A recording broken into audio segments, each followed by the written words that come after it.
Hello प्यारे दोस्तों, मैं नए आपका सिंगिंग क्लासेस चैनल पर स्वागत करता हूं। आज हम एसएससी जीडी के लिए इतिहास का चैप्टर नंबर 4 को पढ़ेंगे, जिसमें हम पढ़ेंगे मौर्यकाल को। किसको पढ़ेंगे? मौर्यकाल को। ठीक है, तो देर नहीं कहती, चलते हैं क्वेश्चन नंबर 1 की तरफ। पहला क्वेश्चन है हमारा, चाणक्य का अन्य नाम था? तो ये था विष्णुगुप्त। क्या था? विष्णुगुप्त। अगला क्वेश्चन है, किसकी तुलना मेकियावेली के प्रिंस से की जाती है? तो जी की जाती है कौटिल्य का अर्थशास्त्र।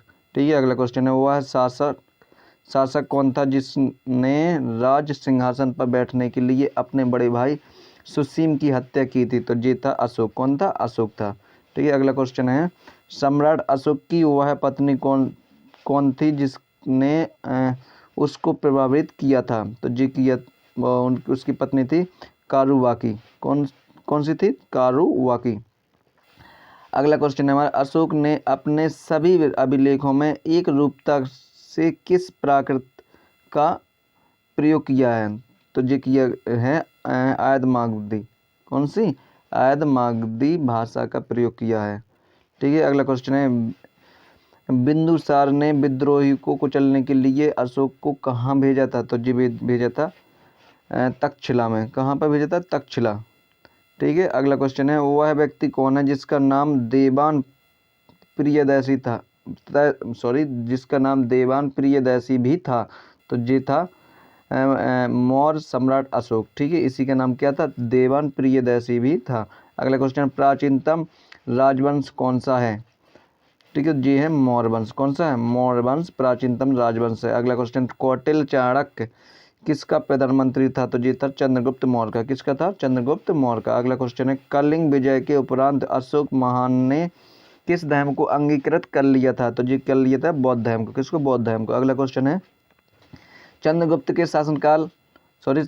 के शासन विस्तार में किसने मुख्य रूप से मदद की थी? तो जी की थी चाणक्य ने। अगला क्वेश्चन है, सांची किस कला व मूर्ति का निरूपण करता है? तो ये करता है बौद्ध का। किसका कहता है? बौद्ध का कहता है। अगला क्वेश्चन है हमारा, प्राचीन भारत का वह प्रसिद्ध शासक जिसने अपने जीवन के अंतिम दिनों में जैन धर्म को अपनाया था? तो ये अपनाया था चंद्रगुप्त मौर्य ने। किसने अपनाया था? चंद्रगुप्त मौर्य ने। अगला क्वेश्चन है, मौर्य साम्राज्य की स्थापना किसने की थी? तो ये की थी चंद्रगुप्त मौर्य ने। किसने की थी? चंद्रगुप्त मौर्य ने। अगला क्वेश्चन है हमारा, मौर्य साम्राज्य में प्रचलित मुद्रा का नाम क्या था? तो ये था पर्ण। क्या था? पर्ण। ठीक है, मौर्य साम्राज्य में प्रचलित मुद्रा का नाम था पर्ण। अगला क्वेश्चन है, अशोक का उत्तराधिकारी कौन था? तो ये था कौन था? कुणाल। ठीक है, अगला क्वेश्चन है, मुद्रा राक्षस का लेखक कौन था? तो मुद्रा राक्षस के लेखक थे विशाख दत्त। कौन थे? विशाख दत्त। अगला क्वेश्चन है, विशाख दत्त के प्राचीन भारतीय नाटक मुद्रा राक्षस की विषय वस्तु है? तो चंद्रगुप्त मौर्य के समय में राज दरबार की दुर्भी संधियों के बारे में। ठीक है, जो मुद्रा राक्षस में वर्णन मिलता है वो मिलता है चंद्रगुप्त मौर्य के समय में राज दरबार की दुर्भी संधियों के बारे में। ठीक है, अगला क्वेश्चन है, मालवा गुजरात एवं महाराष्ट्र के शासक ने पहली बार जीते थे? तो ये जीते थे चंद्रगुप्त मौर्य ने। अगला क्वेश्चन है, किसने सहिष्णुता, उदारता और करुणा के चित्रविद आधार पर राजवंश की स्थापना की थी? तो जीत की थी अशोक ने। किसने की थी? अशोक ने। अगला क्वेश्चन है अपना, क्वेश्चन नंबर 23 में है अपना, अर्थशास्त्र का लेखक समकालीन था? तो ये था चंद्रगुप्त मौर्य के समकालीन था। अगला क्वेश्चन, नंद वंश के पश्चात मगध पर किस राजवंश ने शासन किया? तो ये किया था मौर्य वंश ने। किसने किया था? मौर्य वंश ने नंद वंश के बाद शासन किया था। अगला है, मौर्य वंश में शिक्षा का सर्वाधिक प्रसिद्ध केंद्र था? तो ये था तक्षशिला। कौन सा स्थान था? तक्षशिला स्थान। अगला क्वेश्चन है, मेगास्थनीज की पुस्तक का नाम क्या है? तो ये है इंडिका। कौन सी पुस्तक का नाम क्या है? तो इंडिका। अगला क्वेश्चन, जिसके ग्रंथ में चंद्रगुप्त मौर्य का विशिष्ट रूप से वर्णन हुआ है वह है विशाख दत्त। कौन सा है? विशाख दत्त। अगला क्वेश्चन है, वह स्रोत जिसमें पाटलिपुत्र के प्रशासन का वर्णन उपलब्ध है वह है इंडिका। कौन सा है? इंडिका। ठीक है, अगला क्वेश्चन है हमारा, एक सेकंड, मेगास्थनीज की पुस्तक का नाम क्या था? तो वो था इंडिका। और जिसके ग्रंथ में चंद्रगुप्त मौर्य का विशिष्ट रूप से वर्णन हुआ है तो वह होगा विशाख दत्त में। ध्यान करना, दोबारा से है ये क्वेश्चन। और वह स्रोत जिसमें पाटलिपुत्र के प्रशासन का वर्णन उपलब्ध है वह है इंडिका। कौन सी है? इंडिका।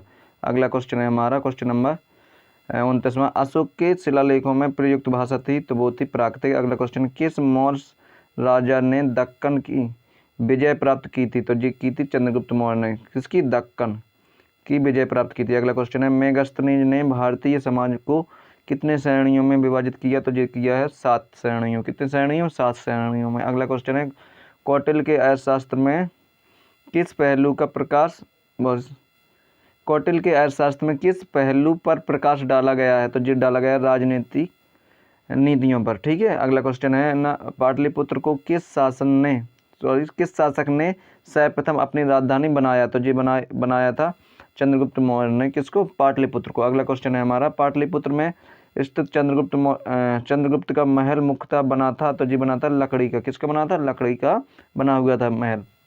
अगला क्वेश्चन है, बराबर गया जिला की गुफाओं का उपयोग किसने आश्रय गृह के रूप में किया तो ये किया है आजीविकों ने। किसने? आजीविकों ने। अगला क्वेश्चन है, किस अभिलेख से यह साबित होता है कि चंद्रगुप्त का प्रभाव पश्चिमी भारत तक फैला हुआ था तो जी मिला हुआ है रुद्रदमन का जूनागढ़ अभिलेख में। ठीक है। इसमें मिला है कि ना जो चंद्रगुप्त मौर्य का प्रभाव था वो पश्चिमी भारत तक फैला हुआ था।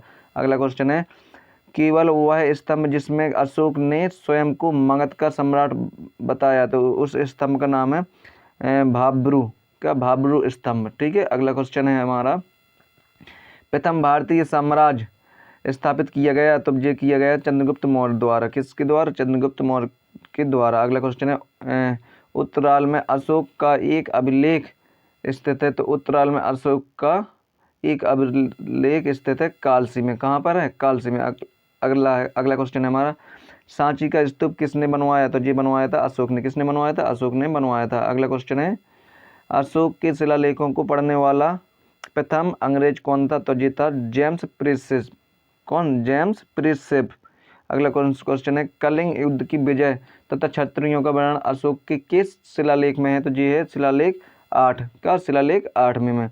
अगला क्वेश्चन है, प्रसिद्ध यूनानी राजदूत मेगास्थनीज भारत में किसके दरबार में आया था तो ये आया था चंद्रगुप्त मौर्य के दरबार में। किसके? चंद्रगुप्त मौर्य के दरबार में। अगला क्वेश्चन है हमारा, चंद्रगुप्त मौर्य ने सेलुकस को कब पराजित किया था तो ये किया था 305 ईसा पूर्व में। अगला क्वेश्चन है हमारा, कौन सा राजा प्राय जनता के संपर्क में रहता था तो ये रहता था अशोक। कौन सा राजा? अशोक। अगला क्वेश्चन है, अशोक ने 261 ईसा पूर्व में कलिंग को जीतने के बाद क्या किया तो ये किया भारी रक्तपात देखकर युद्ध की नीति को सदा के लिए त्याग दिया। ठीक है। किसने? अशोक ने। अगला क्वेश्चन है हमारा, अशोक के अधिकांश शिलालेख किस भाषा व लिपि में है तो ये है प्राकृतिक भाषा व ब्राह्मणी लिपि में। अगला क्वेश्चन है, किस ग्रंथ में चंद्रगुप्त मौर्य के लिए वृषल जिसे हम निम्न कुल शब्द का प्रयोग किया गया है तो ये किया गया है मुद्रा राक्षस में। किसमें? मुद्रा राक्षस ग्रंथ में। अगला क्वेश्चन है, अशोक के जो शिलालेख संगम राज्य के बारे में हमें बताते हैं तो ये बताते हैं दूसरे से 13वें तक। किस यानी दूसरे से लिखा यहाँ पे दूसरे शिलालेख से 13वें शिलालेख में संगम राज्य के बारे में जानकारी मिलती है। ठीक है। ध्यान करना, दूसरे से 13वें तक। अगला क्वेश्चन है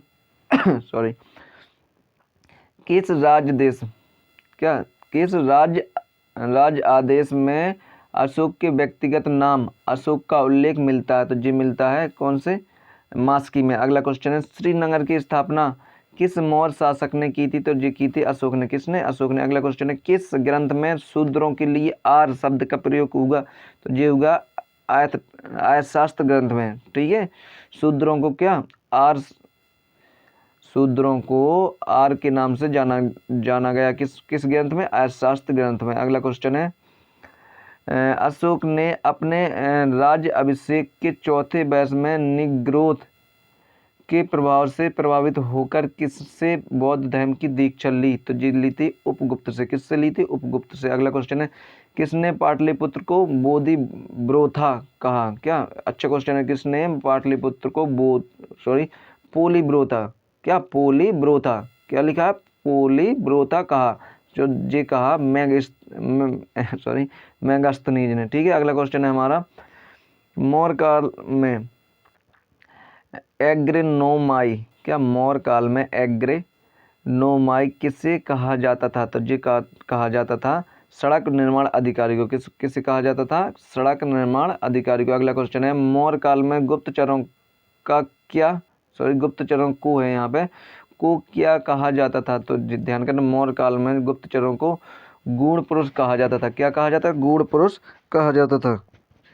अगला क्वेश्चन है हमारा, किस श्रीलंकाई शासक ने अपने आप को मौर्य साम्राज्य अशोक के आदर्शों के अनुरूप ढालने की कोशिश की? तो जी की तिस्क ने।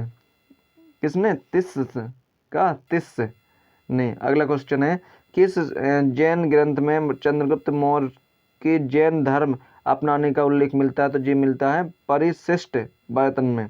क्या? परिशिष्ट परवर्तन में। अगला क्वेश्चन है हमारा, क्वेश्चन नंबर 66वां, किस महीने से मौर्यों का राजकोषीय आरंभ था, जिसमें शामिल है आषाढ़, जिसमें शामिल क्या है? आषाढ़। किस महीने से मौर्यों का राजकोषीय वर्ष आरंभ होता है? तो ये होता है आषाढ़ यानी जुलाई से। अगला क्वेश्चन है, अशोक के बारे में जानने के लिए महत्वपूर्ण स्रोत है शिलालेख।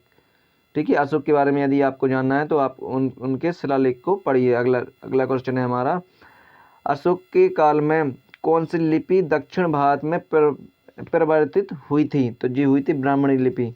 दक्षिण भारत में कौन सी लिपि थी? ब्राह्मणी लिपि। अगला क्वेश्चन है, अशोक का अभिलेख भारतीय उपमहाद्वीप के बाहर भी पाया जाता है, किस देश में यह पाया गया है? तो ये पाया गया अफगानिस्तान में। कहाँ पर पाया गया? अफगानिस्तान में। अगला क्वेश्चन है, अन्नत पॉलिश किए गए एकाश में अशोक स्तंभ जिस पांडु रंजित वालुकास्म के एकल टुकड़ों में तक्षित किए गए उसे साधारणतः कहाँ की खदानों से निकाला गया? तो ये निकाला गया मिर्जापुर के समीप चुनार की खदानों से। किस खदानों से? चुनार की खदानों से निकाला गया। अगला क्वेश्चन है हमारा 72 नंबर का, भारतीय लिखने की कला नहीं जानते, यह किसकी उक्ति है? तो ये मेगास्थनीज की। किसकी उक्ति थी? मेगास्थनीज की उक्ति थी। ठीक है, अगला क्वेश्चन है हमारा, किस मौर्य सम्राट ने एक विदेशी राजा सीरिया के एंटियोकस फर्स्ट से अंजीर, शराब और दार्शनिक को भारत भेजने का आग्रह किया? तो ये किया बिंदुसार ने। किसने किया? बिंदुसार ने। तो अगला क्वेश्चन है, अशोक द्वारा कलिंग पर चढ़ाई की जानकारी के लिए कौन सबसे महत्वपूर्ण स्रोत है? तो ये है 13वां बृहत शिलालेख। ठीक है, ध्यान करना, अशोक के द्वारा कलिंग पर चढ़ाई की जानकारी के लिए कौन सबसे महत्वपूर्ण स्रोत है? तो ये है 13वां बृहत शिलालेख में, यानी 13वें शिलालेख में यह स्रोत मतलब जानकारी मिलती है। अगला क्वेश्चन है, बिंदुसार की मृत्यु के समय अशोक एक प्रांत का गवर्नर था, इस प्रांत की पहचान करें। तो वह था उज्जैन का। क्या था? उज्जैन का। अगला क्वेश्चन है, किस शिलालेख में अशोक ने घोषणा की है कि सभी मनुष्य मेरे बच्चे हैं? तो ये की है पृथक कलिंग शिलालेख में। कौन सी? पृथक कलिंग शिलालेख में। अगला क्वेश्चन है, कौन सी घोषणा युद्ध और हिंसा के प्रति अशोक के आंतरिक दुख को स्पष्ट करता है? तो ये कहता है कलिंग का पृथक शिलालेख। ठीक है, अगला क्वेश्चन है 78 नंबर का क्वेश्चन है हमारा, किस शिलालेख में अशोक की यह घोषणा अंकित है किसी भी समय चाहे मैं खाता हूँ या रानी के साथ विश्राम करता हूँ या मैं अपने अंतःशाला में रहूँ, मैं जहाँ भी रहूँ मेरे महामात्र मुझे सार्वजनिक कार्यों के लिए संपर्क कर सकते हैं। छठे शिलालेख में, किसमें, छठे शिलालेख में। अगला है 79वें नंबर का, कौन आरोही क्रम में जिला स्तर के अधिकारियों का नाम बताता है? तो जी बताता है प्रादेशिक राजुक और युक्तक। ठीक है, अगला क्वेश्चन है 80वां क्वेश्चन है हमारा, बिस्टी एक बेकारी है, क्या है, बेगारी है। अगला क्वेश्चन है हमारा, मौर्य काल में सीता से तात्पर्य है? तो जी है राजकीय भूमि से प्राप्त आर। क्या, राजकीय भूमि से प्राप्त आर को हम उस समय क्या कहते थे? सीता कहते थे। क्या कहते थे? सीता कहते थे। 82वां क्वेश्चन है हमारा, मौर्य कला का सबसे अच्छा नमूना कौन सा है? तो जी है स्तंभ। कौन सा है? स्तंभ। अगला क्वेश्चन है हमारा, कहाँ से प्राप्त अभिलेखों से मौर्य काल में अकाल सूखा जैसे देवी प्रकोप के समय राज्य द्वारा राहत कार्य किए जाने का विवरण मिलता है? तो जी मिलता है महास्तंभ बांग्लादेश, सोहगौरा से, सोहगौरा उत्तर प्रदेश से। ठीक है, अगला क्वेश्चन है 85वां क्वेश्चन है हमारा, अशोक के मनसेहरा, यानी मनसेहरा कहाँ पर है? पाकिस्तान में है, एवं सहयाजगढ़ी ये भी पाकिस्तान से प्राप्त बृहत अभिलेखों में किस लिपि का प्रयोग किया गया है? तो ये किया गया है खरोष्टी। कौन सी लिपि का? खरोष्टी लिपि का। ध्यान करना, उत्तर में जो पाई जाती है, यानी यहाँ पे पाकिस्तान तरफ जो वहाँ पे पाई जाती है खरोष्टी लिपि, और दक्षिण में ब्राह्मणी लिपि। अगला क्वेश्चन है हमारा, कहाँ से अशोक के द्विभाषाई ग्रीक और आरामाइक अभिलेख प्राप्त हुए हैं? तो ये हुए हैं शेर ए कूना कंधार से। कहाँ से? शेर ए कूना कंधार से। अगला क्वेश्चन है 87वां क्वेश्चन हमारा, कौटिल्य द्वारा रचित अर्थशास्त्र कितने अधिकरणों में विभाजित है? तो ये है 15 अधिकरणों में। कितने अधिकरणों में विभाजित है? तो 15 अधिकरणों में विभाजित है। अगला क्वेश्चन है हमारा, अर्थशास्त्र में उल्लेखित सप्तांग में शामिल थे राजा, क्षेत्र, प्रशासन एवं कोष। ठीक है, अगला क्वेश्चन है हमारा 89वां क्वेश्चन है हमारा, अशोक का समकालीन तुरमय कहाँ का राजा था? तो ध्यान करना, अशोक का समकालीन तुरमय मिस्र का राजा था। कहाँ का राजा था? मिस्र का राजा था। अगला क्वेश्चन है हमारा 90वां क्वेश्चन है, किसके शासनकाल में डायमेक्स और डीमेकस भारत आया था? तो जी आया था बिंदुसार। किसके शासनकाल में? बिंदुसार के शासनकाल में डायमेक्स और डीमेक्स भारत आए हुए थे। अगला लास्ट क्वेश्चन हमारा इस वीडियो का, अभिलेखों में से किसमें अशोक का नाम उल्लेख हुआ है? ठीक है, तो किन अभिलेखों में अशोक का नाम का उल्लेख मिलता है? तो ये मिलता है गुर्जरों में। किसमें मिलता है? गुर्जर अभिलेख में। ठीक है, तो आशा करता हूँ कि यह वीडियो आपको पसंद आई होगी। ठीक है, इस वीडियो में इतने ही क्वेश्चन थे।